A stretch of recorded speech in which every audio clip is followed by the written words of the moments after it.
Dios y el hombre, la antropología y la teología.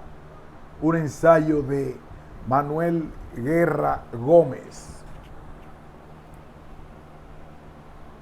El hombre es un ser relacionado.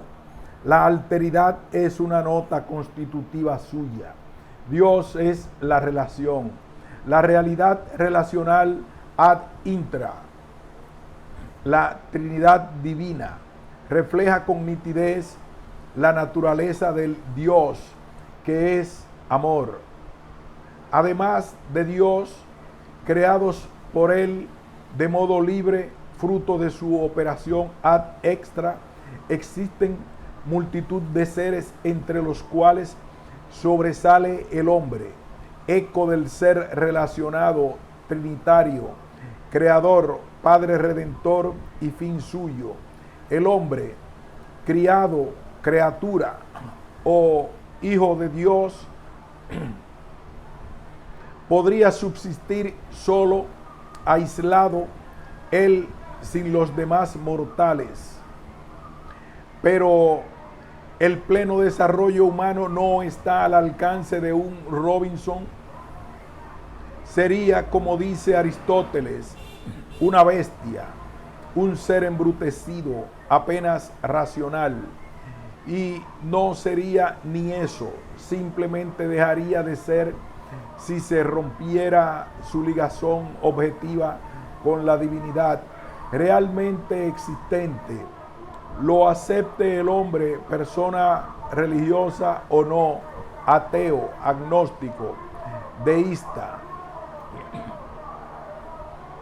Pero a su vez la divinidad en cuanto a su conocimiento depende hasta cierto punto del hombre. Así lo exige el carácter analógico de su conocimiento racional, natural de la divinidad. Depende del hombre no la existencia de Dios, sino el modo de figurarlo y de conocerlo. Del entramado tejido de la maravillosa interdependencia de Dios y del hombre, entresaco dos hilos, dos constantes del pensamiento occidental, hilvanadores de la antropología y de la teología, tanto en la antigüedad griega como en nuestro tiempo. Dime cuál es tu nombre, tu antropología, y yo te diré cuál es tu divinidad, tu teología, y al revés.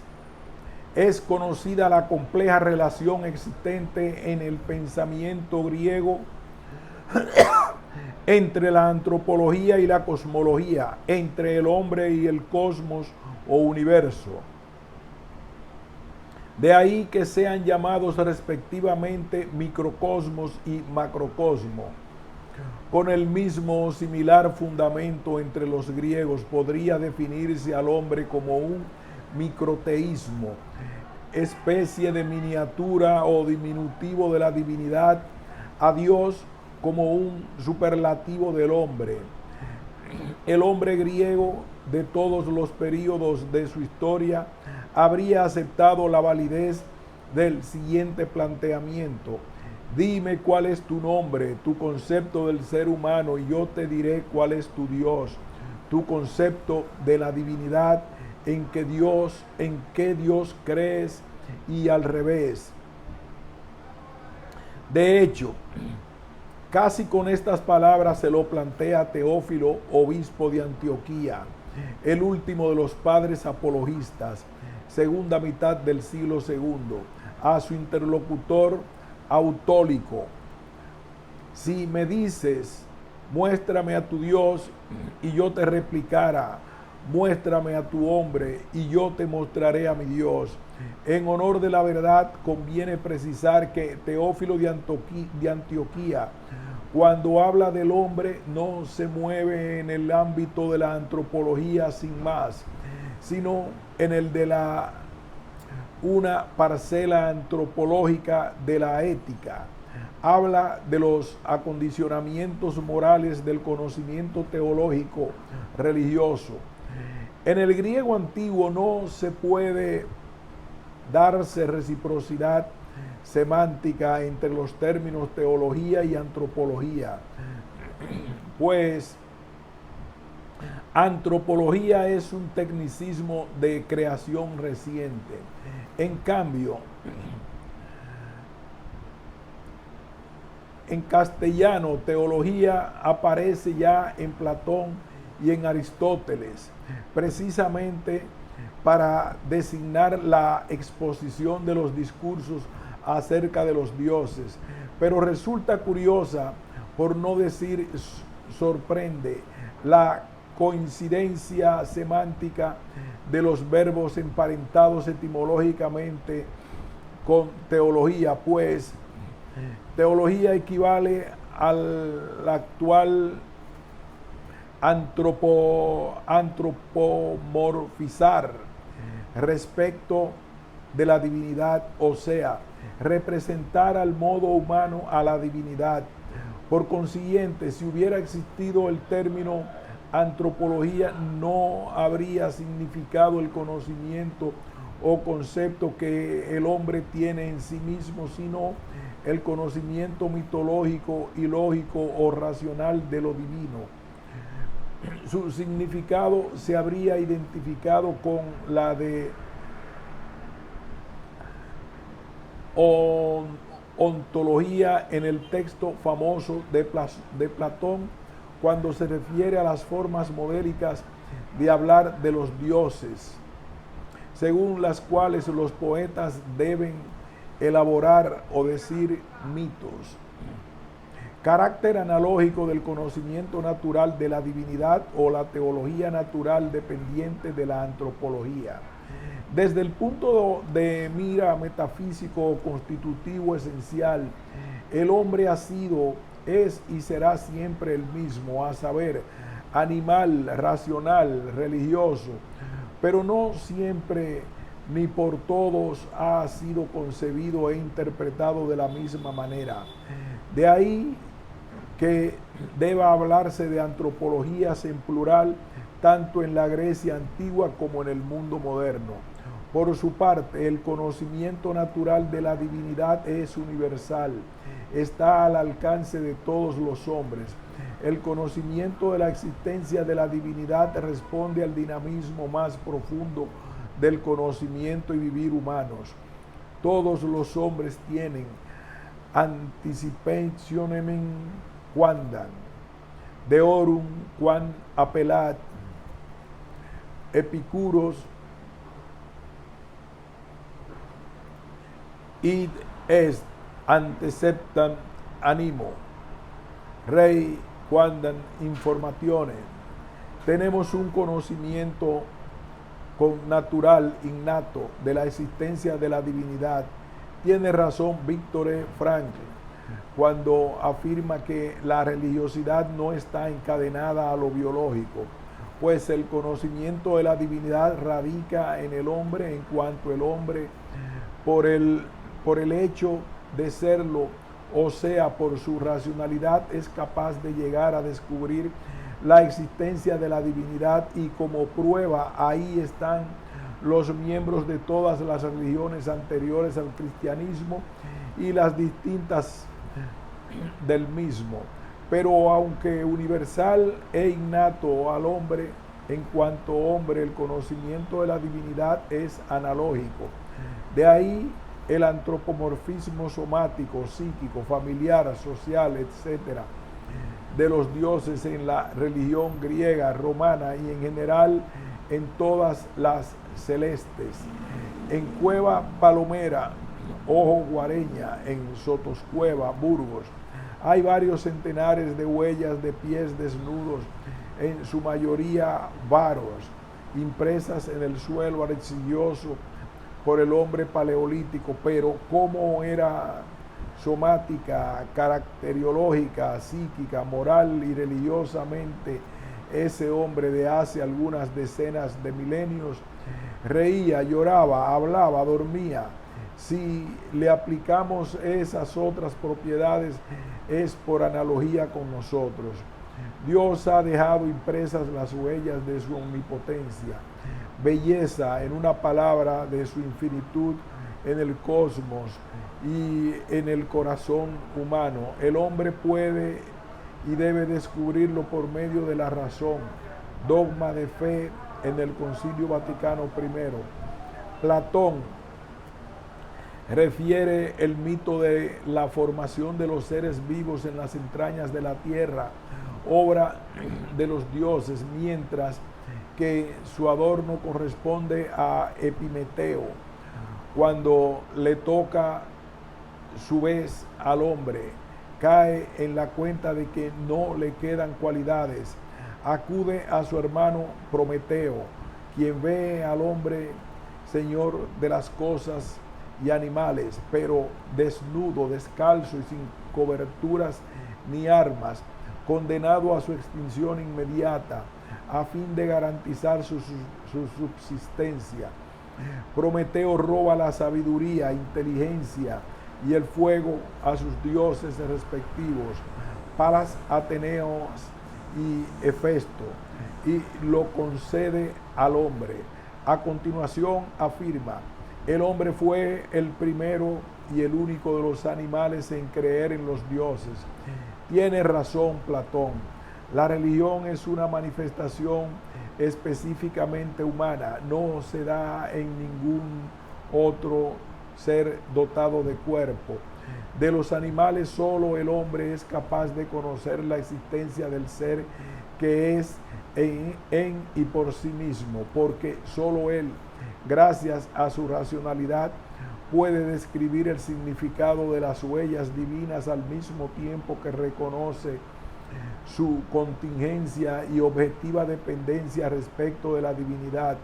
Precisamente la religión, la religiosidad consiste en eso, a saber, en la religión subjetiva personal del hombre con Dios, en el reconocimiento de su religión objetiva. Pero ¿cómo es Dios? Muy poco puede responder la razón humana sin la revelación divina, fuente más nítida de conocimiento de Dios en sí y de Jesucristo, Dios verdadero y hombre perfecto. Y también aquí, como respecto del hombre paleolítico de Sotoscueva, se apoyará siempre en la analogía con el ser humano. Juan Pablo II, en la Redemptor Hominis, ha dicho que los caminos de la iglesia pasan por el hombre.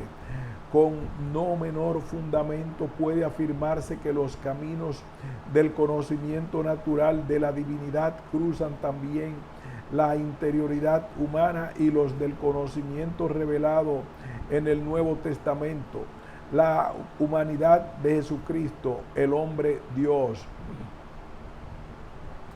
La analogía vuelta del revés o la singeneia, parentesco con naturalidad del alma, con Dios, fundamento del conocimiento analógico de la divinidad y de la asemejación a ella.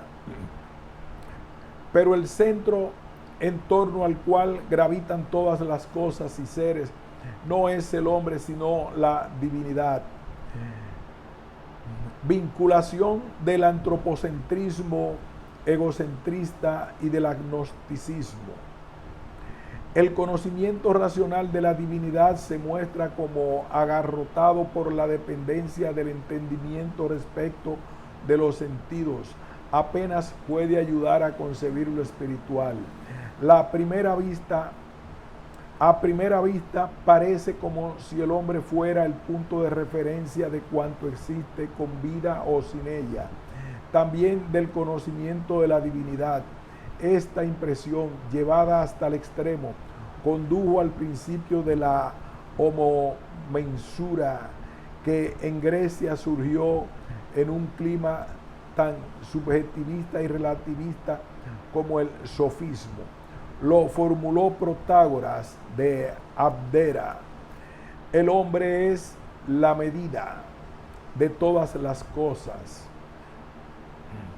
de las que son en cuanto son, de las que no son en cuanto no son.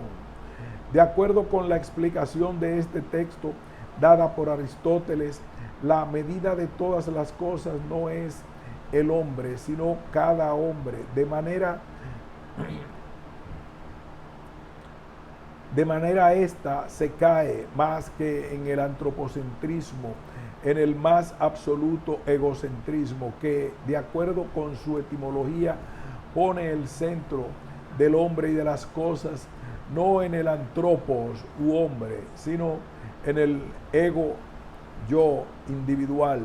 El hombre, cada hombre, hic et nunc, existente, no es contrastado con nada extraño a él y todo ha sido hecho por él, al menos en cuanto pensado o conocido, a la vez que todo dice referencia a él. Consecuencia lógica de esta postura es la negación de la divinidad o, por lo menos, el agnosticismo, es decir, la afirmación de la imposibilidad de su conocimiento. Por ello, el mismo Protágoras comienza su tratado sobre los dioses con las conocidas palabras: respecto de los dioses no puedo decir si existen o si no existen. Por eso, según Feuerbach, Dios no es sino un mito en el que se expresan las aspiraciones de la conciencia humana. No es que Dios creó al hombre a su imagen, como afirma la Biblia, sino que el hombre creó a Dios a su imagen. Dios sería como el cúmulo de cualidades y aspiraciones ideales que los hombres, al no tenerlas y verse incapaces de alcanzarlas, habrían proyectado fuera de sí, objetivándolas en un ser absoluto. El teocentrismo o la vuelta del revés de la analogía. El término y concepto padre, a modo de ejemplo, en sentido propio, se dice del padre de familia, del padre según la carne. Si se aplica a otros hombres, a los sacerdotes, padres espirituales y a Dios, son diversos grados de analogía. El concepto padre en parte les conviene y en parte no. Si queremos purificar la analogía en su trecho inadecuado a fin de llegar a un conocimiento verdadero de Dios, la via affirmationis, Dios es Padre bueno, sabio, etc., debe rectificarse por medio de la via negationis.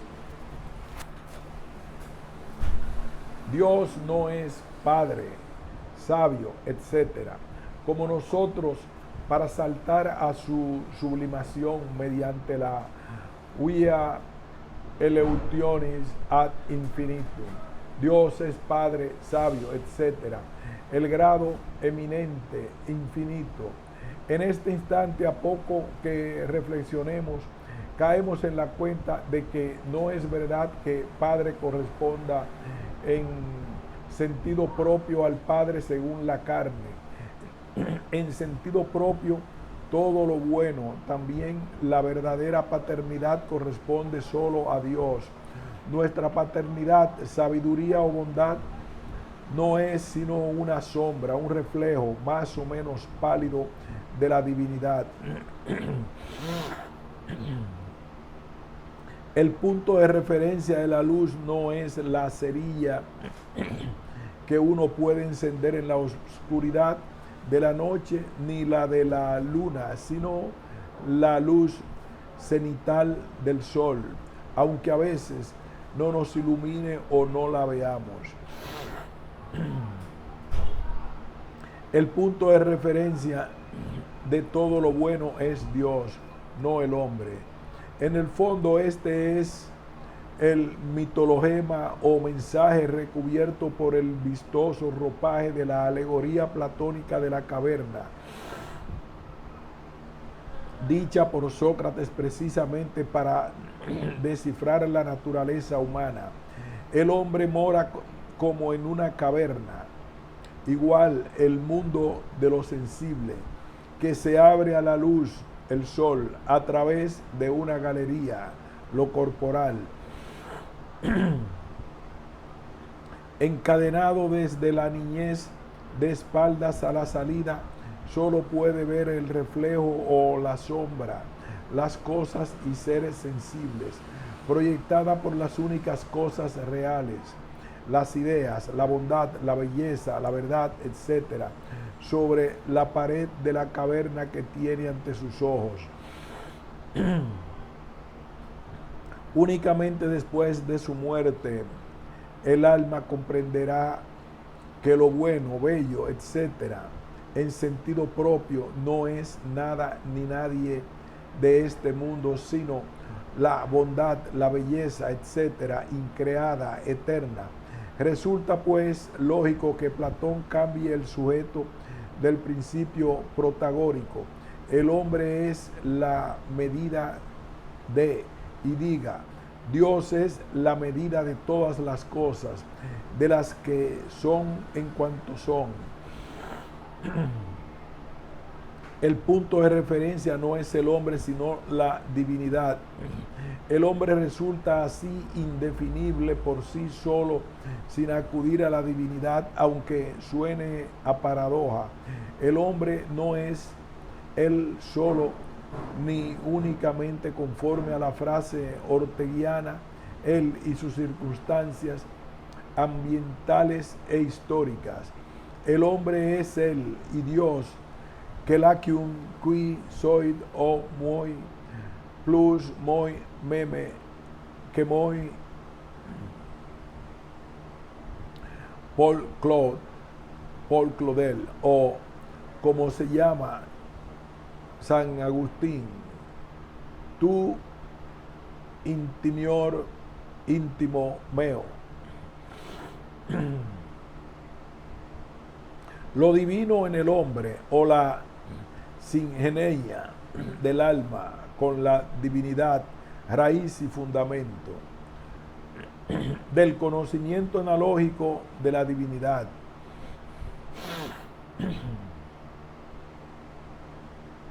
El fundamento de la analogía, o sea, la vertiente adecuada del conocimiento natural de la divinidad, consiste en lo divino presente en el hombre. Y yo me refiero al fuego de la inteligencia. Traducción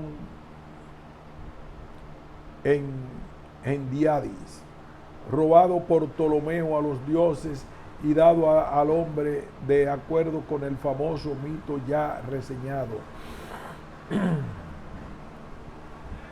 En el hombre hay algo mucho más divino. Es cierto que si las religiones celestes y étnico-políticas como la de las distintas polis-estados griegos hubieran concretado su doctrina en un credo dogmático, lo habrían encabezado con la verdad quicial de la división, casi oposición, existente entre lo divino y lo humano, entre los celestes, etimología de la palabra Dios, y los terrenos, etimología del homo, hombre, los inmortales y los mortales. Ya Homero, maestro educador de la Hélade, afirma: son y serán siempre dos razas distintas, las de los dioses inmortales y la de los hombres que caminan por la tierra. Pero hay otra constante llamada mística por Martín P. Nilsson, que insiste en la inmanencia de la divinidad, en lo divino que hay en nosotros. Esta corriente afirma el parentesco, la connaturalidad del hombre con la divinidad, su ser del mismo, transliterado, genos, raza, linaje. La constante inmanentista aparece en fecha tardía, a finales de la época clásica, siglo IV antes de Cristo, e irá engrosando su caudal durante la helenística. No pudo existir antes por hallarse en pleno florecimiento de la religión oficial celeste, que acentúa la trascendencia de la divinidad y porque lo impedía su antropología, de la que hablaré más tarde. A partir de Pitágoras y de Heráclito, ambos del siglo VI antes de Cristo, parece como si las distintas partículas somáticas y psíquicas diseminadas e independientes en el pluralismo de la antropología arcaica se hubieran concentrado y cristalizado en torno a los dos polos de un campo magnético, integrando en este caso los dos principios constitutivos del hombre, a saber, el cuerpo y el alma, en antítesis manifiesta antes, después de la unión del alma con el cuerpo. Ya el hombre es su alma. Es la respuesta a la pregunta, ¿qué es el hombre? Y es el alma la que es del mismo genos que la divinidad, no el yo, el hombre íntegro. Así es en el orfismo. En una de las láminas de oro sepulcrales, la de Petilia, siglo IV, 3 y 3 antes de Cristo, se le da este consejo al alma a fin de que no se extravíe en su viaje de ultratumba. Encontrarás otra fuente, un agua fresca que viene del lago de la memoria. Ante ella hay dos guardianes. Diles, soy hija de la tierra y del cielo estrellado. Por tanto, soy de ascendencia, genos, celeste. Según la antropología órfica, el primer hombre se formó de las cenizas de los titanes, fulminados por Zeus, después de haber devorado al dios órfico Dioniso Zagreus. De ahí le viene su ascendencia u origen celeste al alma. Los misterios eleusinos enseñaban también el parentesco del alma con la divinidad. La iniciación a ellos tenía como finalidad el reforzamiento de la parte del alma emparentada con lo divino. Tanto la antropología como la escatología del orfismo y de los misterios eleusinos coincide en sus líneas generales. Es dualista, con la subsistencia de una sola, el alma espiritual e inmortal tras la muerte. Tanto la antropología como la escatología del orfismo y de los misterios eleusinos coincide en sus líneas generales.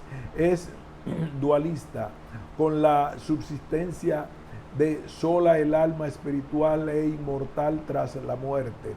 Pero el principal representante de esta doctrina es Platón. No es este el momento de precisar la probable ascendencia órfico-pitagórica y eleusina de su doctrina en este respecto. Transliterado sin geneia del alma con la divinidad o participación de lo divino, explica la posibilidad y realidad de su conocimiento de la misma, puesto que el hombre participa del lote o moira divino. Fue el primero y el único de los animales en creer en los dioses, griego en plural. Afirma Platón precisamente a causa de su singeneia, rentesco, con naturalidad, con la divinidad, griego en singular teu, del Dios. En su última obra invierte el orden, a saber, del conocimiento humano de la divinidad deduce su parentesco con ella. El hecho de tu creencia en los dioses atestigua sin duda que en ti hay un cierto parentesco singeneia divino, pero a continuación, en una especie de reflujo, retorna a la posición anterior ese parentesco divino, como todo lo que es de la misma naturaleza, sin fitón. Te impulsa a honrar a la divinidad y a admitir su existencia. Y tanta es la fuerza que, por obra de esa singeneia con los dioses, el hombre no debe recriminarles ni negar su existencia, aunque se vea sometido al sufrimiento y a la injusticia. Y es que, como enseña el mismo Platón, cualquier tipo de conocimiento supone un cierto grado de parentesco o con naturalidad sin genes entre el sujeto y el objeto del conocimiento. De ahí que la inteligencia sea el único órgano capaz de conocer lo inteligible, lo no sensible. Por ejemplo, las ideas. Del conocimiento vivencial o asemejación con la divinidad. La singeneia es además el fundamento y el punto de partida del proceso, asemejación del hombre con la divinidad antes de caer y quedar sepultada en el cuerpo. El alma ha completado las ideas, bondad, belleza, etc., incorporada al cortejo y procesión de los dioses del panteón politeísta griego por los espacios siderales. Su misión es retornar al lugar desde el cual se precipitó cayendo en la tierra, a fin de zambullirse en la contemplación perenne de las ideas, en las regiones supracelestes. Para ello ha de someterse a un proceso de catarsis, purificación, en orden de desprenderse del contagio corporal y obtener la transliterado homoiosis o asemejación con la divinidad, como el terminus ad queum de este proceso de asemejación es la divinidad. Ni será definitivo en esta vida ni jamás total. Por eso, al hablar de la homoiosis, Platón añade siempre el inciso sumamente expresivo, en la medida de lo posible y también lo más posible. Esta idea de esfuerzo nunca terminado del todo aparece perfectamente formulada en las últimas palabras pronunciadas por el más destacado neoplatónico, Plotino, antes de morir. Esforzarse por elevar lo divino que hay en nosotros hacia lo divino que hay en el todo. La condición objetiva común a todos los mortales, la singeneia, y la subjetiva diferenciada de la homoiosis, explica que la primera común denominador de la religación objetiva con la divinidad carezca de contrario, mientras que la segunda, numerador individual, religación subjetiva de cada alma, cuenta con la anoiosis o negación de la homoiosis, incluso etimológica, o sea, la desemejación.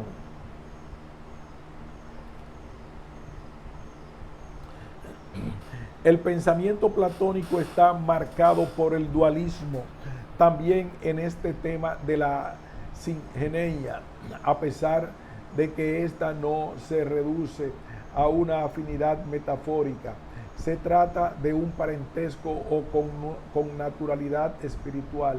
impreso en el alma y base tanto de lo religioso secundario, exteriorizaciones de la creencia en los dioses, el culto, cuanto del conocimiento intuitivo o contemplación de las ideas y del camino conducente a esa contemplación, aspiración y meta de las almas. Pero la ligazón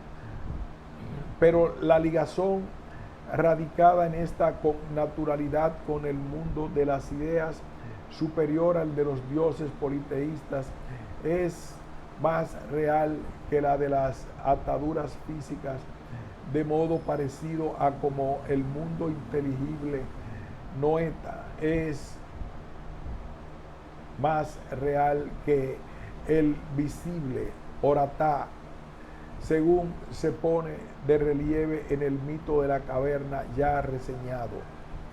Mas siempre se trata de desligarse de lo visible, de lo corporal. Por razón de su panteísmo cósmico, los estoicos afirman que el hombre del mismo genos que la divinidad en el plano teológico y al mismo tiempo en el físico.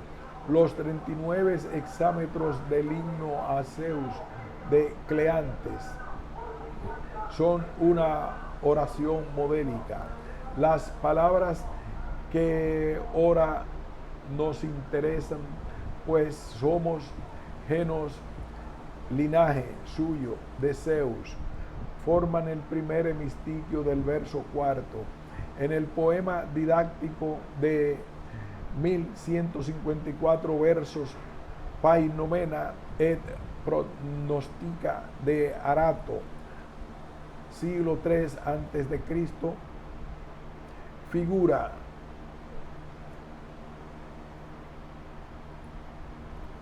tanto en el poema de Cleantes como en el de Arato. Ese hemistiquio explica la posibilidad del conocimiento de la divinidad por parte del hombre y sobre todo aduce el motivo por el cual todos los hombres tienen el derecho de invocarle a Zeus versus Cleantes. Deben comenzar con su invocación todos sus cantos, poemas, versus Arato. Es decir, la plegaria o, si se quiere, la religión se basa en el parentesco con naturalidad del hombre con la divinidad. En el cristianismo, la filiación divina es el cimiento objetivo, el culmen y la piedra clave de toda la vida cristiana. El reino de Dios es un reino de hijos, una familia sobrenatural. El hombre regenerado por la gracia puede ser llamado hijo de Dios, pues de hecho lo es. La filiación divina es lo específico de la antropología cristiana. En el estoicismo, el origen divino de los hombres, de todos los hombres, no supone ni exige la filiación divina, ni en los textos de las religiones mistéricas, ni en los himnos órficos, ni en los poemas estoicos de Cleantes y Arato son llamados hijos de Dios los hombres, ni existe rito alguno de adopción espiritual. El estoicismo unifica de algún modo todos los dioses del politeísmo griego en el dios Logos éter de impronta panteísta, pero la relación de los hombres con esa divinidad, el origen divino de todos y el que todos le deban su existencia, no supone ni pone en el nombre un sentimiento de dependencia filial ni una unión como la de un hijo con su padre, ni les concede el título de hijos de esa divinidad que lo llena todo y todo lo vivifica al modo de un alma cósmica.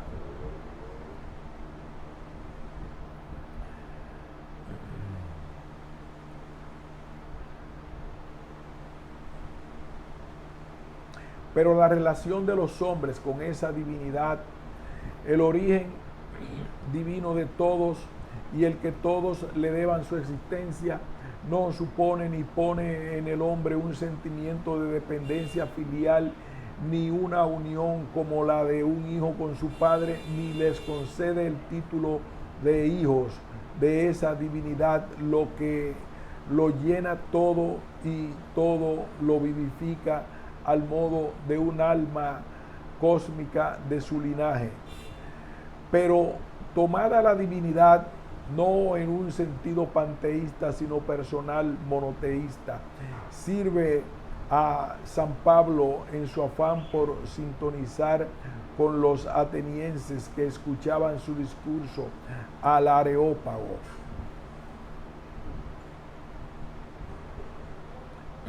El alma humana y los dioses, realidades no espirituales ni materiales, sino inmateriales en la antigüedad griega. Para el orfismo, el platonismo, el neoplatonismo, etc., en el hombre importa el alma.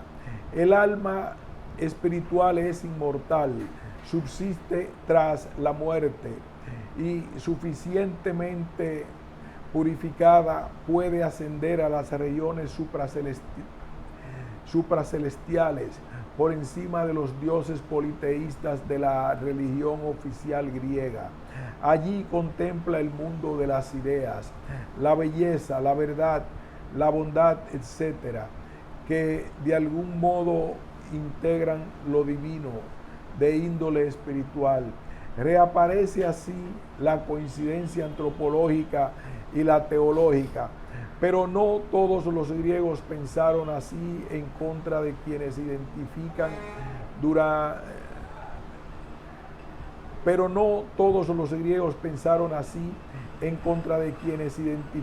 dualismo y mentalidad griega, contraponiéndolo a la semita y bíblica. Esa es ciertamente una constante helénica. Otra va en dirección opuesta, pues concibe al alma humana y a la divinidad, sino como material, al menos inmaterial, de ningún modo espiritual. Salta así a la palestra el enfrentamiento entre las dos concepciones básicas del alma, a saber, la inmaterial, Homero, varios filósofos presocráticos, el atomismo de Demócrito, el epicureísmo, no pocos médicos de la escuela Hipócrata, etc., en gran medida compartida por un amplio sector de la creencia popular, y la espiritual, orfismo, Sócrates, Platón, neoplatónicos, Plotino, religiones mistéricas, etc. Esta segunda constante, de acuerdo con los testimonios conocidos, inicia su andadura con la segunda olímpica de Píndaro, siglo VI antes de Cristo, de influjo órfico. Pluralismo antropológico de Homero e inmaterialidad de la psique G. El hombre de la Grecia arcaica tiene un concepto poliédrico del hombre, capta lo material del hombre tal como se presenta a su vista, sin síntesis ni unidad. De ahí que el pluralismo caracterice la antropología homérica y también la hesiódica. Lo que el dualismo y la dualidad antropológicos llaman cuerpo y alma, y el pluralismo lo descompone en pluralidad de realidades somáticas, a saber, miembros en reposo, melea, rétea o en movimiento, guía, apariencia, la forma exterior, demas, la piel, cobertura, cross y psíquicas, ánimo, ímpetu, mente, corazón, etcétera, timos, menos, nos, cardía, etcétera.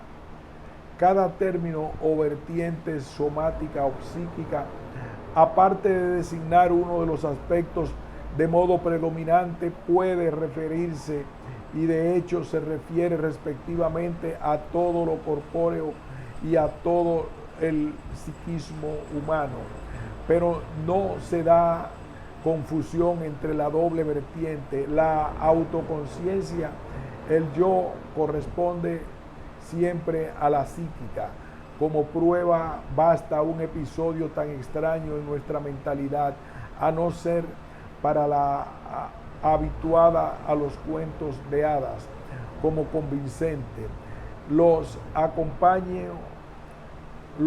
compañeros de Ulises entran en el palacio de Circe, toman lo que ella les ofrece de un sorbo. A continuación, Circe los golpeó con su vara mágica y quedaron convertidos en cerdos. Tenían la cabeza, la voz, los pelos y la figura, cuerpos, además de un cerdo, pero conservaron su mente, nos, de antes, humana. Al verse en la posilga lloraban, o sea, cayeron en la cuenta de su transformación, conservaron el yo psíquico, autoconsciente de su identidad humana. Mas la mente autoconsciente no es espiritual ni inmortal, tampoco material como lo somático transformado en cerdo en el caso citado, sino inmaterial, y tras la muerte no se extingue el ser humano íntegro, ni subsiste un alma espiritual, ni hay resurrección de los muertos, sino algo inmaterial, a saber, transliterado psique,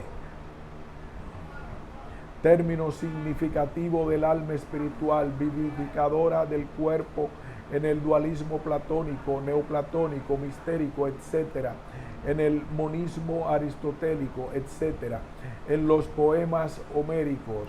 Es un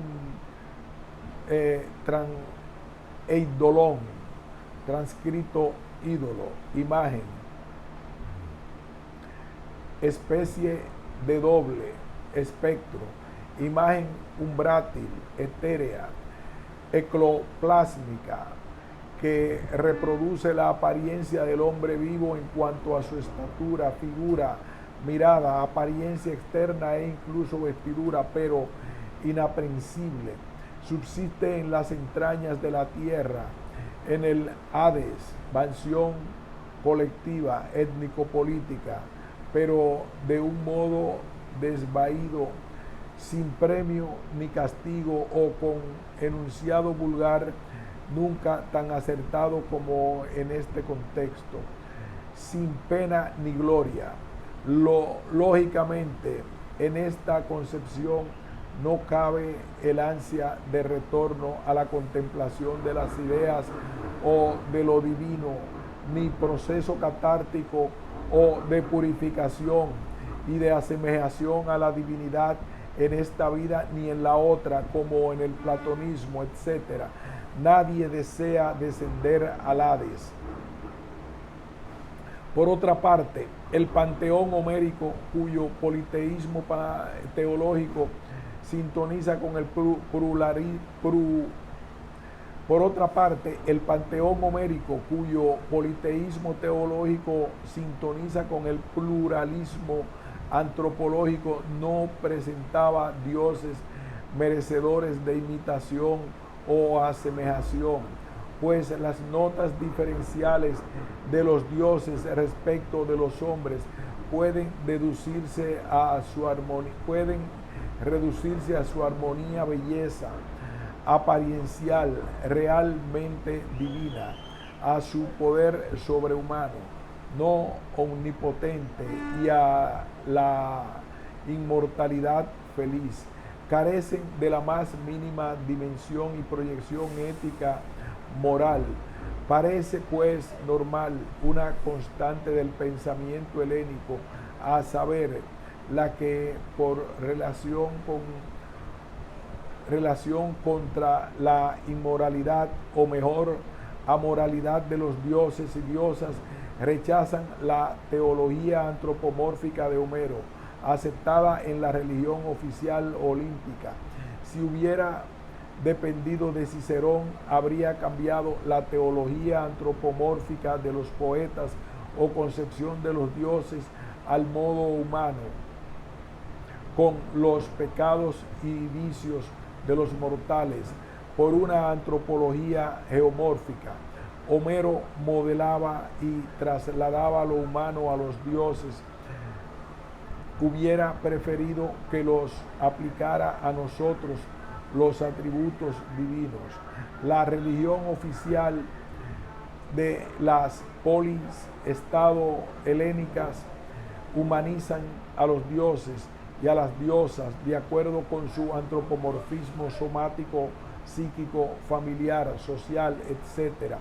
De algún modo, al mismo tiempo, elevan lo humano a categoría divina, tarea en la que colaboran los poetas, los filósofos y los artistas. Tal vez nadie lo haya formulado con tanto verismo como Luciano, cuando convierte una antítesis en tanto enigmática de Heráclito, siglo VI a.C. Inmortales,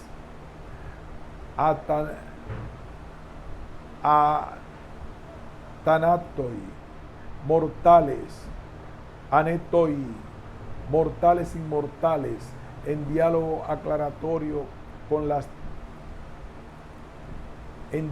aclaratorio de la tópica obscuridad heraclítea.